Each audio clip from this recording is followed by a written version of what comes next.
Bem, amigos, vamos ver mais a respeito de texturas. Então nós temos aqui um cubo com 6 metros de comprimento, quer dizer, não é um cubo, é um paralelepípedo, 6 metros de comprimento, 3 metros aqui de largura e 3 metros aqui de altura. Então vamos aplicar essa textura. A textura, vocês já sabem como conseguir a textura. Vai lá na pasta onde vocês têm as suas texturas, as suas fotos, né? Isso tudo foi explicado no vídeo textura 1, né? Então vocês já estão sabendo isso aí, eu não vou repetir. Bem, então vamos aplicar essa textura aqui. Aplicamos, clicamos, né? O cursor transforma-se em balde e aplicamos aqui. Mas acontece que a figura ficou esquisita. A gente não percebe bem o que é isso.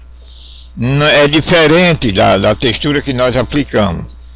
Isso é porque a medida que foi aplicada aqui no cubo não condiz com a medida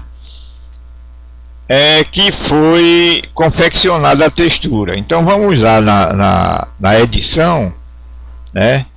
Clicamos aqui, né? Clicamos aqui em criar material, né? Vamos aqui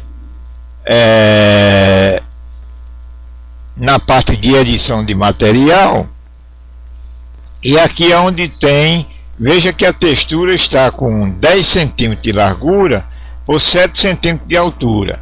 Vamos colocar isso com 1 metro. Colocando com 1 metro de altura, ela fica com 74 centímetros de...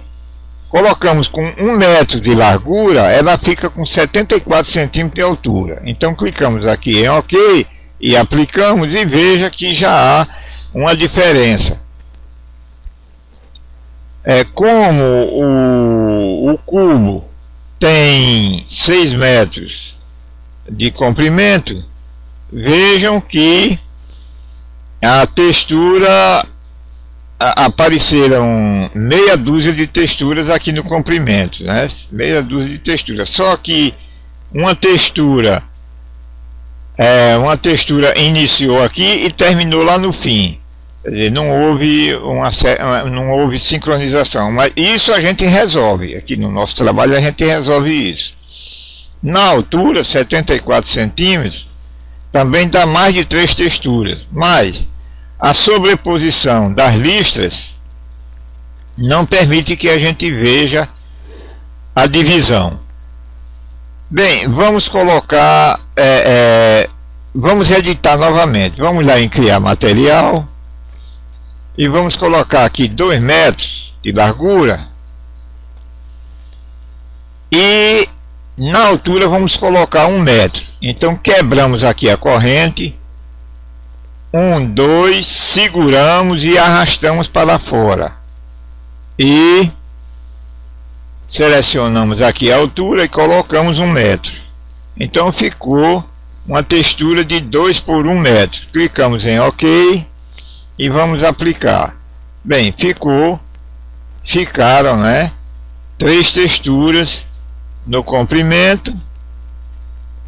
E bem, mas o importante não é a quantidade de textura, o importante é a posição das listas que eu quero mostrar. Veja que a textura foi colocada aqui nessa posição, desse lado também pode ser colocado nessa posição, mas nós podemos mudar a posição clicando aqui com o botão direito, e aqui em textura,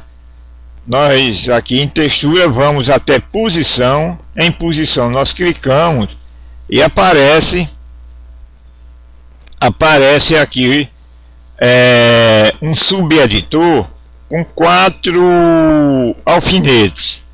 No alfinete verde aqui, nós clicamos aqui no alfinetinho verde, clicamos, e quando nós arrastamos para a direita, as listras ficam mais largas. E quando arrastamos para a esquerda, as listras diminuem. E quando nós rotacionamos, né, tudo isso eu estou com o mouse pressionado, né? Quando nós rotacionamos, rotacionei 90 graus e as listas giraram em 90 graus. Clicamos aqui fora e as listas ficaram posicionadas 90 graus com relação ao que estava antes. Agora, para colocarmos aqui nesse outro plano aqui as listas nessa mesma posição, nós teclamos Alt.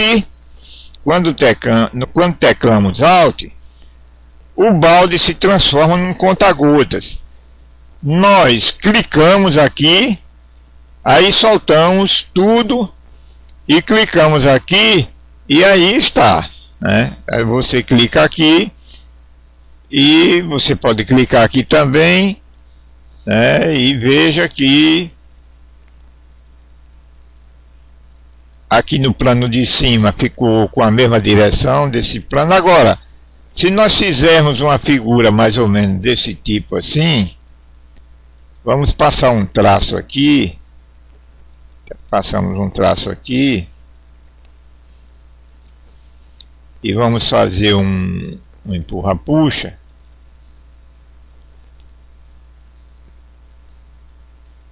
Veja que, bem, dessa maneira não dá para demonstrar o que eu quero mostrar, mas eu vou mostrar da seguinte maneira. Eu vou rotacionar aqui. Eu clico aqui com o botão direito, vou em textura, posição e vou aqui no botão verde, no alfinete verde, rotaciono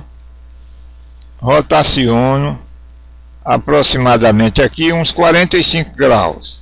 Deixo aqui nessa posição. Clico fora e ele fica nessa posição. Então, para a gente colocar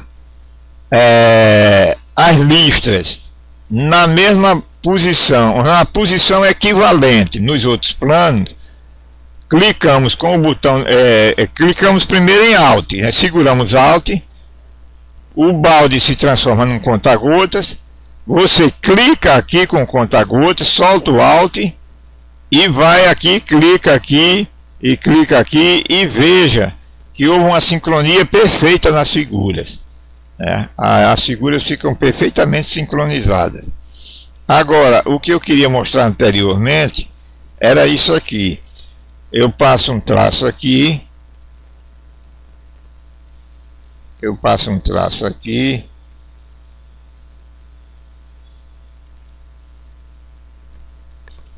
e faço um empurra-puxa aqui, e veja que nessa situação a figura perde as listras, elas perdem sincronia devido à posição dos planos, né? Os planos agora obedecem a equações que não são equivalentes. Então, o que acontece é isso: as listras perderam aqui a sincronização.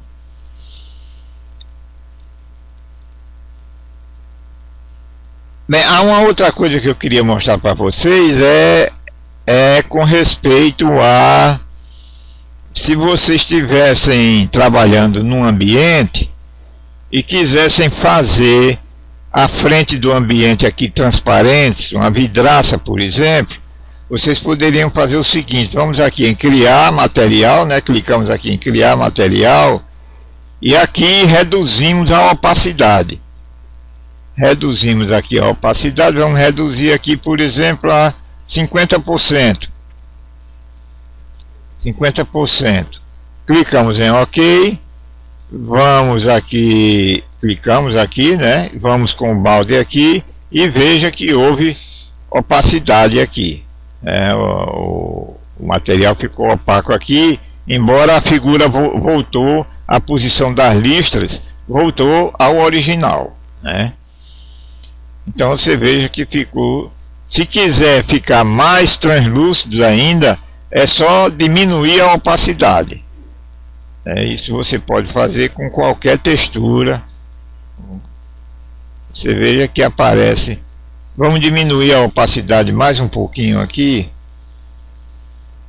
A opacidade, vamos deixar a opacidade aqui em 30%. Clicamos OK. Vamos aplicar. Então veja que a translucidez aumentou, ficou bem translúcido. Aqui a gente vê mesmo o fundo do ambiente, a parte posterior do ambiente a gente vê perfeitamente aqui. Bem, era o que eu queria mostrar para vocês, e talvez tenha mais alguma coisa, mas eu queria dizer para vocês o seguinte: às vezes eu dou algumas erradas assim, mas é porque eu não escrevo o roteiro dos vídeos que eu vou fazer. Eu abro o computador e começo a trabalhar do jeito que me dá na telha, e às vezes depois, quando eu vejo o vídeo, é que eu vou ver que muita coisa saiu errada, mas é até bom que isso apareça para vocês sentirem a dificuldade que é uma pessoa trabalhar em laboratório, fazer coisas desse tipo assim. Ocorrem realmente muitas dificuldades, né? Às vezes a gente tem até que desistir de um trabalho que a gente está fazendo, porque o que a gente vai fazendo não corresponde ao resultado daquilo que a gente quer. E é assim, o trabalho com esses programas de edição, essas coisas, é assim mesmo. Assim mesmo. Mas de qualquer maneira é divertido, é gostoso trabalhar, e a gente gosta. E vamos em frente. E depois tem mais vídeo por aí pra gente ver. Até a próxima.